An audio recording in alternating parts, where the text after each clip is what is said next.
Was there ever a time when Heavy D and the Boys, the group was over, where you guys decided, I don't want to do this no more? You know, because I know there was a period when Heavy started doing just Heavy D. I actually left the group. And the reason why I left the group is because Untouchables had started getting big, and then I was offered a job as vice president of A&R at LaFace. Mm-hmm. And back in those days, it's not like now. Now you got smartphones, you got email, MP3s, you know, Pro Tools sessions. You didn't have all that. You had to be there. So you couldn't be in two places at once. You couldn't be like, I'm the head of A&R at LaFace Records in Atlanta, and then I'm also in the group where at any moment you could get a call, yo, we gotta go do Arsenio. Like, you can't run a business like that. You can't be a head of A&R. What if we got an A&R meeting on Tuesday and then they call me and say, yo, y'all gotta go on the road? You just go on the road? You know what I mean? So it just wasn't feasible to do two things at once like that. Nowadays, you know, you can work out your laptop, your phone at home. You can be, you know, you can get sessions. You can review. Everybody's on the go. But back then, you couldn't do it like that. So how upsetting was that for the group? Was Heavy upset about that? Was the other? I mean, Hev was upset, but you know, Troy had already passed, so the group was already kind of like a little bit weird because we were already operating like it's one dancer, it's, you know, me. And so the group, and again, like I told you, Troy was the glue. Troy was the person that everybody talked to. So it was a little bit, everybody was cool. I know, but it was a little bit more spread out. At any point in time during that time, did you guys ever talk about coming back together and maybe doing it again? Because I know Heavy at that point started, before his passing, he was doing movies, TV. Yeah, and then Hev had a daughter, and then he was raising his daughter, and he had moved to LA. And we actually did come back together. Like, we actually came back together. We did that. You could barely see me, but that show, it was the BET Awards. Yeah. And we performed together. That was the first time in like maybe, it might have been 15 years. Wow. And then after that, we were supposed to go on tour after that. We were talking about going on tour. I think it was with LL or somebody. After that, Hev went to the UK to do some kind of tribute show. And on the way back, on the flight, when he got back, that's when he passed. That was like really strange for me because it was almost like God brought us back together to do that one show right before he passed. What's the legacy for Heavy D and the Boyz, in your opinion? I think it's not finished yet. I think, you know, there's an Uptown story that's coming, the Uptown series on BET. And I think, and there's some stuff that I want to do to kind of like celebrate, you know, Hev and the legacy it has. There's also a whole Untouchables story with all the Untouchables producers that hasn't been told. You know, we were the first production camp before the Hitman, before Noontime, before all the different producer camps. I had the first one of the hip hop generation, and we did everybody from Mariah Carey to Mary J. Blige to Case, Destiny's Child's first single, No No No, Wyclef, 911, Donnell Jones. No No No was Untouchables? Yeah, one of Untouchables writers wrote that song, No No No. I know that. Mary Brown. Shout out Mary Brown. We got Jaheim songs, Fabulous, Put That Woman First. Like, it's just a lot of stuff that's underneath Untouchables umbrella. And then remixes. People don't know this. Untouchables, my company, I did the first remix that put a rapper on the song that was not on the original song. It was Johnny Gill, Rub You the Right Way. Like, I was getting ready to say, maybe I thought featuring CL Smooth. Before that, there was never a remix where you took a song, changed the music, and put a rapper on the song that was never on the song. It's not the first song that had a like R&B song that had a rapper on it. There was songs, you know, Melly Mel and Shaka Khan, and you know, even I'm not sure if Levert, Heavy Levert, if that came out before. I don't know. But there was other songs with rappers on the song. Official in terms of remix where you had a featured artist, which is funny because when I did that, it was the reverse. Johnny Gill was like, yo, this is Johnny Gill from New Edition. And Johnny Gill, with his own career, they sold 2 million records. He gonna be big. He got millions of fans. And then I was doing a remix, and I actually put my rapper on the remix to set up my rapper. Not now. Now R&B artists go get a rapper to co-sign them. You know what I mean? Yeah. The rapper's hot. You know, I got this new R&B artist. I'm gonna go get Cardi B if she'll be on my record to like stamp me and co-sign me. When I did it, it was totally the opposite. It was nobody knows who CL Smooth is. I'm about to put him out. I'm doing a remix, so I'm gonna feature my rapper on. And the crazy thing is back then, this how crazy it was with R&B radio. All R&B didn't even play rap, so you had to have a non-rap version and a rap version because some stations wouldn't play the rap version. And it was a gold single. It was a #1 black record. It was a #2 pop record, and the only reason it didn't go #1 pop is because Mariah Carey, "Vision of Love" was #1 for whatever 10 weeks or whatever. It was stuck there. We couldn't, but it was a big record. It was a big club. Why'd record. they get you to remix it in the first place? Were they afraid that Johnny Gill wouldn't be able to, make that move? I mean, because he to me was a successful artist even prior to being with New Edition. I think because it was an up tempo, and Johnny wasn't known for up tempos, so that was just the sound at the time. Guy had come out, New Jack Swing was out, and so traditional R&B, it was good, but it wasn't the thing for the clubs. I came in there, I put the Uptown heat on it. You know what I mean? I just said, yo, this is what we would do if it was Uptown. Ed, what's your favorite of all, and not the Untouchables stuff? I'm only dealing with the Heavy D and the Boyz stuff. What's to you, if somebody never knew what they need to listen out for when it comes to a Heavy D and the Boyz record, what's the definitive one song you say, when you hear that, you understand what Heavy D and the Boyz was all about? Woo, that's hard, man.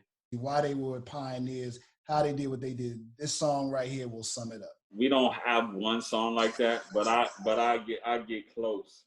It's hard. That's a hard, because we go in too many different directions, man. But if I had to pick one, I probably would pick the essence of Heavy D and the Boyz. I probably would pick like "Is It Good to You." That's the song that's more like black, urban, adult. Has the singing, is sexy. It's Hev kind of, doing his charming thing.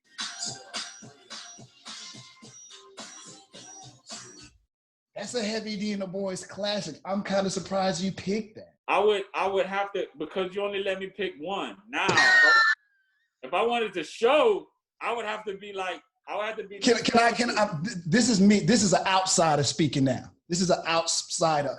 I grew up on Heavy D and the Boyz. I grew up on you. I grew up on. When I think Heavy D and the Boyz, that's the definitive song for Heavy D and the Boyz. Yeah. Now, stop us. Now let me. I'm an outsider. I can't speak. No. I Other fans gonna tell me to shut the F up. I understand you, and let me tell you. See, let me tell you why We can debate this all day. No, it's not even a debate. Each person has their opinion. I'm gonna tell you why I would pick that song. To me, it's not the full circle of who Hev is. It doesn't feel like all. How could you get in the middle and kind of target all the things that Heavy is? The big man, the sexy dude, the charming dude, talking to the women. Because kind of like, see, so I think when you said that to me, you said that song said all that. So big guys, sexy, can talk to the women. Let me give you some songs real quick. Let me give you some songs. If I take the Old Way Lovers in the House, Got Me Waiting, Nothing But Love, it's showing you a range that Hev has. That's like, okay, you got the Old Way Lovers in the House. He's talking, sitting in the room with focus acting on. He's talking to a girl, but it's not giving you the Bentleys, suit in hard shoe club vibe. That's giving you hip hop. Then you got Nothing But Love. You got Me Waiting. There's all these records. Got Me Waiting hey man, all of them are classics. That's why I was like, it's hard. Like, it's classic. Exactly. Son. You see what I'm saying? So I try to pick something in the middle that had a singing hook women will hear it. Is it good to you? So I'm not thinking of it from a strictly dude perspective. If I'm thinking of it from a dude perspective, I would probably go to something like that. And yo, trivia. A lot of people don't know. I put this on my Instagram a little while ago. A lot of people don't know Kid Capri produced that song. Shout out Kid Capri. Wow, I did not know that Kid Capri did that one. And I think another definitive Heavy song, I think, is this track right here. Oh yeah. I think when you're talking about the ladies, he's a lover. The ladies love him. He's a big guy with sex appeal. That's actually more of the essence of Heavy D than Is It Good to You. You know why I didn't pick that song? Because that's from Heavy's solo album. That's Heavy, yeah. That's Heavy solo. That's why I didn't pick that song. But that song also feels like that. I mean, we could do this all day. And it's like Big Daddy, and then the chick is like, "Have me hold, let me hold." You know what I'm saying? And that's to me what Have is about. I knew that was going to be hard for you. I knew you were not going to. That was like a trick question. I knew there was no way for you to truly answer that because I know every artist will say they're all my babies. Yeah. And I'm gonna plug my record though. You know, my record was our biggest charting record. Somebody for me. It's not my favorite Heavy D. No, this is my second favorite. Other than We Got Our Own Thing, this is my second favorite Heavy D and the Boyz record. Like all these songs, you know, for me, I'm a baby growing up in this era. So these songs are this is the soundtrack of my life. You know what I'm saying? You know, it's kind of cool when you grow up, you get to meet, you know, the idols of the music that created the soundtrack of your life because, and I know you probably get this sometimes, you never know the impact of what you guys, you're just creating, you having fun, you're doing your thing, you're creating the music, but you don't know the impact or how this might be saving somebody's life because for them 4 minutes, they go somewhere else. You know what I'm saying? So it's the impact of these groups for me and where I was at that particular time, you know, and not knowing that it's because of this genre of music that I have a career, you know, had it not been for this genre of music. You know, I told somebody this the other day, you never know where we all would have been had it not been, like what would Eddie F ended up doing? You know, he would have probably been a nice engineer, still down the street somewhere in Mount Vernon. Still, you just, you know, you really don't know. No, so. And it's so crazy, man, because I'm on that 3,000%. I remember the first time I met Kool Herc, and I was just like, and this wasn't, you know, this was recently, maybe 10, 15 years. It was like after being in the business. Right. I didn't know before. And I remember just thanking him, saying, yo, and you know, I'm real cool with Red Alert.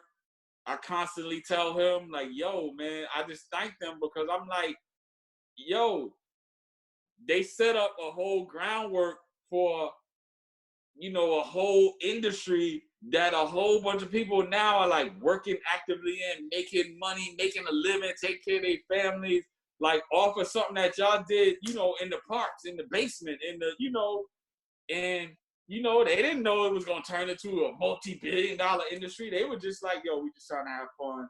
You know, we charging 25 cents to get in the party in the you know, rec room at the projects. And then it turned into a big, you know, I'm like, yo, the man Drake over there driving like a, you know, what is it, a 767? Like, you know, big, you know, Air Drake jet off of this, you know, y'all created this movement, man. But Eddie, here's the truth of the matter is you're a part of that history and you're one of the pioneers. And I know you might feel like you probably don't get recognized, and Heavy D and the Boyz don't get recognized like they should in this global thing that you guys helped to create and further on down the street. But you should I'm gonna also salute you as well. I just wanted to say. I appreciate it, man. And I'm just, you know, end of the day, man, and you know this, you're a DJ too. I love music, man. You know, the first love is music and as a DJ. And I'm just happy that I never lost that I could still appreciate music. And I know we didn't talk about this, but also I'm not one of those guys that's like, yo, the new music and I'm glad you mentioned that though, because you bring that up. I was going to ask how you feel about that. I'm glad you. I appreciate all the music, man, and yo, it's hit records and hit artists, and there's duds and bombs in every generation and every genre, you know. And so, just because somebody doesn't like a particular song doesn't mean like the whole genre, the whole generation is trash. I don't subscribe to that, because it's a bunch of hit records, it's a bunch of hot records. You know, I love a lot of the artists that's out now, but there's also, you know, there's one hit wonders, and there's people that's like, I don't know about that too. But that was with us and before us and with Motown and with the 60s, and it's always like that. And that's one of the things I like about being a DJ. I can always appreciate the music just on the face of the music. And this is the other thing too, man. And I say this every chance I get.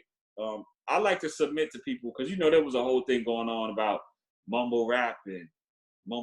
Oh man, it's not music. And what are they talking about? And I'm like, and I was on a panel, and I brought this up one day. I said, yeah, I submit to you. I said, mumble rap. I said, you know how in jazz, I said, you know, there's a thing in jazz called scatting. I said, they're not saying nothing. All they're doing is hitting notes. And they just hitting notes. But it's about how you hitting the notes, the inflection, the energy behind it, and it brings a certain feel. It's basically using your voice as an instrument. And so I like to bring this up, because a lot of people be out here bashing, you know, mumble rap and bashing new songs. And I'm like, I don't care if somebody's out here and they J. Cole in it, or they as deep as Rakim, or if they just shouting little phrases and sayings, because sometimes, again, when you in the club, you ain't thinking about all that. Sometimes it's just about the feel. Sometimes you think about this. Sometimes when you're in the club, sometimes it's just about release. Like, it's all about, it's not always about, every book is not made to be a novel. You know what I mean? Every song is not made to be like a full course meal. Sometimes you want the burger. Sometimes you just want some fries. Sometimes you just want some onion ring. Sometimes you want some chips. It's all good. It don't matter. And there's quality rappers, and there's superstars now. And then there's people that just make hot club records, and you need all that. You need all of that, and it's all great music.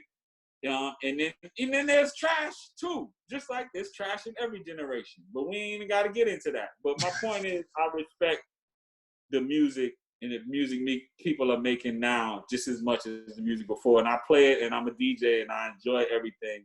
And I don't subscribe to that nonsense about the new versus the old.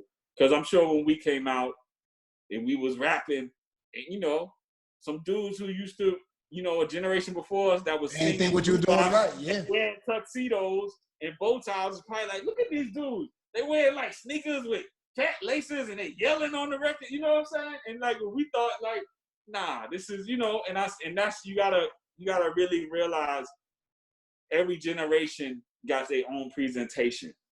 You know, so I salute, you know, everybody that's making hit records now, just like, you know, the people with us and the people before us. Tell me about the phenomenal DJ Eddie F.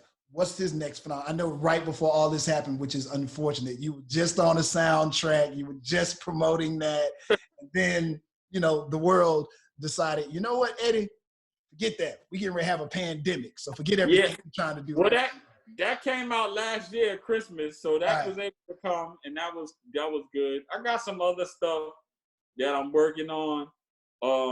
Because the way everything is mixed up right now, I'm not even gonna talk about it, because I'm like, I don't even want to put nothing out there unless it's actually coming. But I'm working on some creative stuff.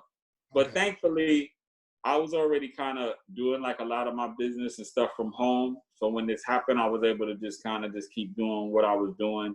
Yeah, I was going to ask you how this whole virus and pandemic has affected you. Is Eddie F now stationary? You know, a lot of people losing jobs, because I know you decided to go in the business sector and stuff like that. So how I was already doing most of my stuff from home, so I had to just start being more careful when I do go out. A lot of the places where I go, they were like essential businesses, so they're kind of like still open. All I'm looking for now is I'm just looking to see. I don't know what the new economy is gonna look like. I wasn't out here touring, doing shows like that. So that's not gonna affect me. But it's still just music in general. I just want to see what everything's gonna look like. I think we're not gonna really know what this thing is really gonna be for the next 30 to 90 days because. Yeah, the virus is still there. The virus is just there hanging over your head like, yeah, at any time I might get you, the fear of that. But then now you got the economy. Yeah. The economy is the real big problem. And it's not just whether you have a job, whether you have a gig. It's not just that. It's the whole ecosystem like, yo, it could be cool. You could be cool, you could have a job, but if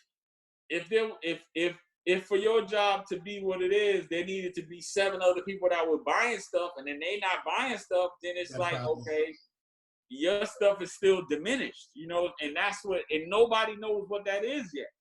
You got states and cities, people thinking about businesses and people can't pay their rents. It's like, yo, cities and states, they wasn't getting revenue neither, so they can't pay their bills. They got, and this is the thing that's dangerous and people don't really know. And, I'm not trying to like scam anybody or anything. I'm just trying to put awareness out there. The federal government and Congress, they could pass a bill and they could print money. Cities and states, they can't print money.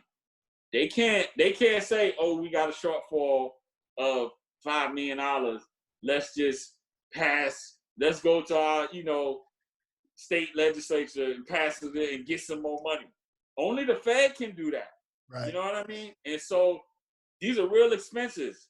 Not what people think. These are police officers, these are fire departments, these are like, social services. These are all the things that operate in the background that people are not really used to. It's almost like air.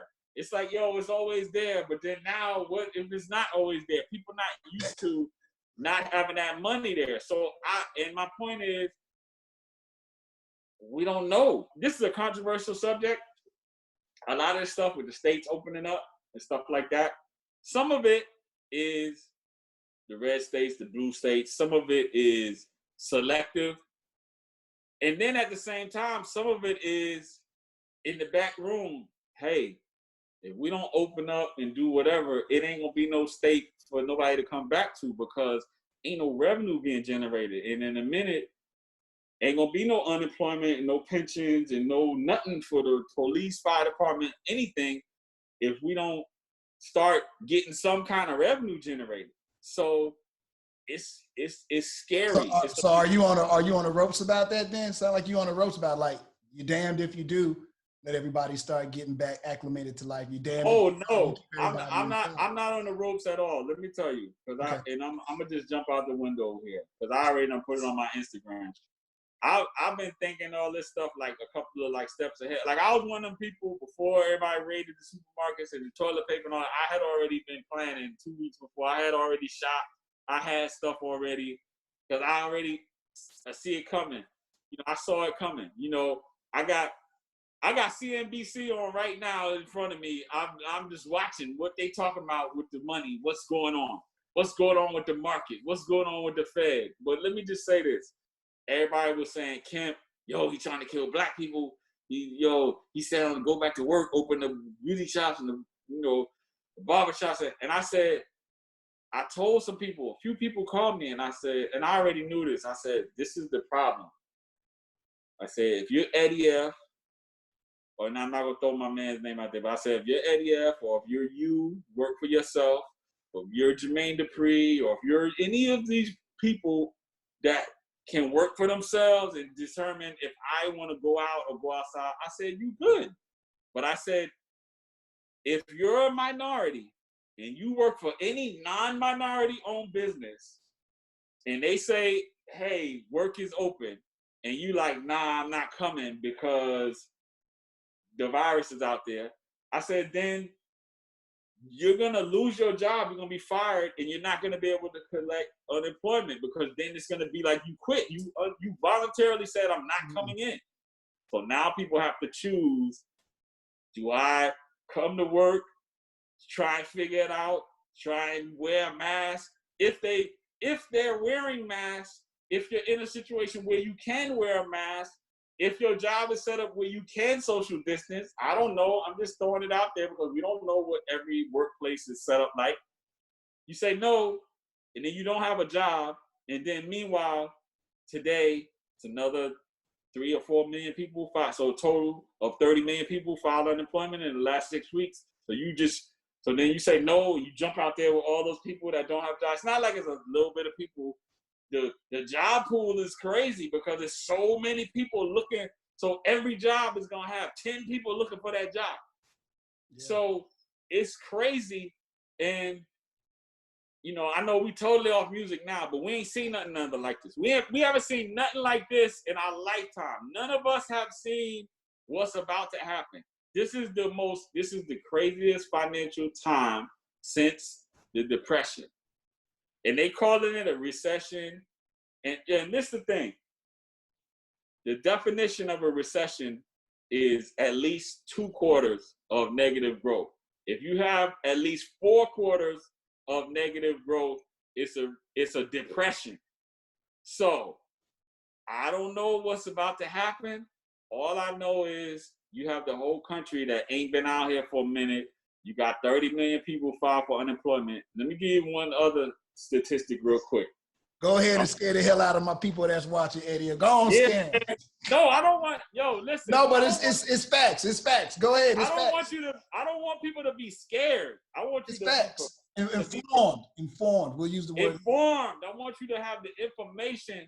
Yes, in the recession of 2008, the Great Recession, 8 million people filed for unemployment, but that was over a 2-year period. We have 30 million people that filed for unemployment within 6 weeks. So what does that tell you? So all I'm saying is, I'm not saying this to scare people. I'm saying this so people have the right mindset. So that when you like, nah, man, forget that job or whatever, like you might want to think twice about it. Not saying you should go to work if it's unsafe, because I ain't promoting nobody going to work if you're not safe.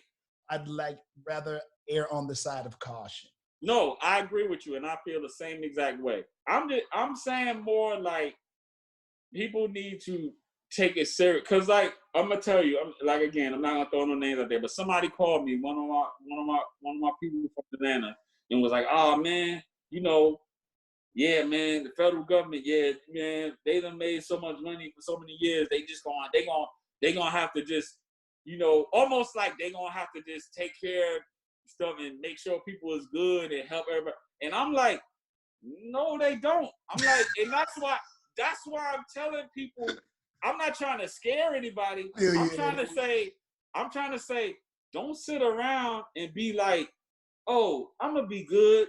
The federal government gonna make sure we good. I'm like, this situation is crazy. You don't know what's gonna happen. Don't be dependent on the Fed gonna make sure you good. Have the information and take it serious so that you could do what you need to do, and so you don't get caught out there. I just don't want none of them. I don't want any of my friends or any of my people to just get caught by surprise. I'm gonna stay hopeful on that. Again, we don't know, but I'm gonna stay hopeful that there's some figuring out of all of this, and that we all come through this as better people, as being prepared, because this ain't gonna be the last time this happens. Nah, it's not. So hopefully they learn that what our former president had in place, they probably need to put it back in place again and be ready. We now see that we need to have an organization that's in place and ready for these kind of situations. And that was taken away by the current. You know what's crazy? This could have happened before. And I'm going to send it to you because somebody sent it to me, a whole printout. This could have happened with the Ebola situation, but the response was totally different. And you know, it's not to, you know, I don't know the details of the current administration. All I know is they laid out what happened when that happened, and they sent a team over there and contained it before it even got out of the country. Obama did that. So I'm gonna send you the information because I don't want to misspeak, but it's a whole list of all the steps they took to stop it from spreading. Well, the former administration, like I said before, had in place a group or a team that was supposed to be prepared for these times, but the current administration got rid of it. Right. Yep. I don't want to get all overly political. Yep. We'll be talking about the greatness of Heavy D and the Boyz and Eddie. And I know we took a very political, we went in a very different direction here as we close out, but you bring about, I think, a very serious matter, but I am going to stay hopeful that we come out of this with a very resilient society. Yep. We will figure out a way to take something like this and make something good out of it. But hopefully after all this, we will all rebound and we will come through. It's always good to see you, brother Eddie F. Yes, same here, man. Appreciate it, man. Definitely, man. Tell everybody where to follow you too, man.